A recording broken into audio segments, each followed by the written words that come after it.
पश्चिम बंगाल में तृणमूल कांग्रेस को पार्टी गठन के महज और महज 13 दिनों के बाद कुछ ऐसा देखने को मिला। देखिए, गठन 28 साल पहले भले ही हुआ हो टीएमसी का, लेकिन 13 दिनों के अंदर पार्टी पूरी तरीके से बिखर चुकी है। 28 साल बाद पहली बार टीएमसी को इतनी बड़े टूट का सामना करना पड़ रहा है।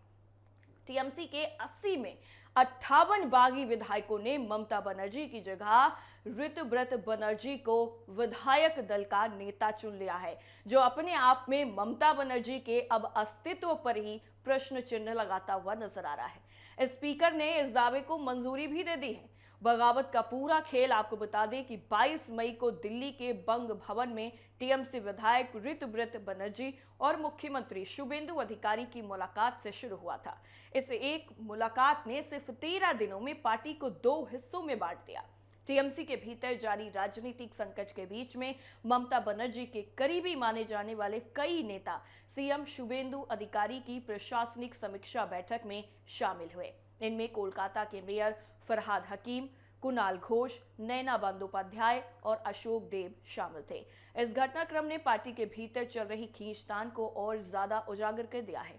राजनीतिक उठापटक के बीच में कलकत्ता हाईकोर्ट ने केएमसी को अभिषेक बनर्जी के रिश्तेदार अमित बनर्जी और लीप्स एंड बाउंड्स कंपनी को नया नोटिस जारी करने का भी निर्देश दे दिया। यहां पर दोहरा जो झटका है वो टीएमसी को लगता हुआ नजर आया है, क्योंकि जो पूरा मामला है वो काली घाट पर मौजूद उस इमारत से जुड़ा हुआ है जहां पर अभिषेक बनर्जी रहते हैं।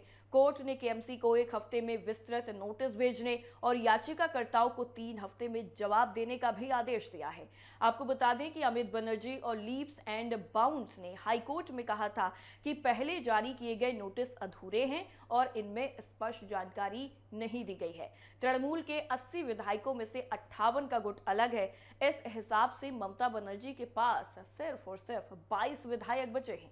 किसी भी गुट या पार्टी को सदन में विपक्षी दल के रूप में मान्यता के लिए कम से कम 10, 294 में से 30 विधायक होना जरूरी है।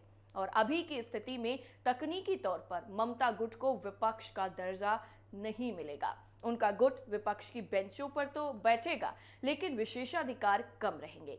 असंतुष्ट खेमे की अगुवाई ऋतुव्रत कर रहे हैं और दल बदल विरोधी कानून के तहत अयोग्यता से बचने के लिए अलग गुट को कम से कम 2/3 यानी 54 विधायकों का समर्थन चाहिए था।